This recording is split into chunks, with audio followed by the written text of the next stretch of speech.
sammen. I dag skal jeg så lære jer, hvordan man laver en striving brush. Hvad du skal bruge er en gammel make-up børste, som du ikke bruger længere. En saks. Så tager du saksen og klipper noget hår af fra børsten, indtil du synes, at den er tynd nok. Vær sikker på, at du også har klippet den anden side.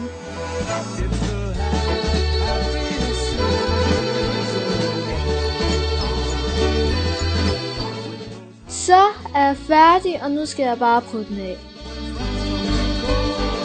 Og jeg tester den mange gange, bare for at være sikker.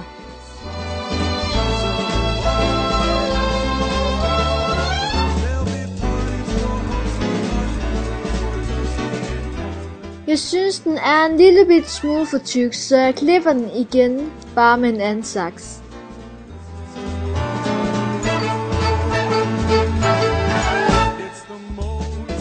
Nu har jeg gjort den tyndere, og så afprøver jeg den bare igen.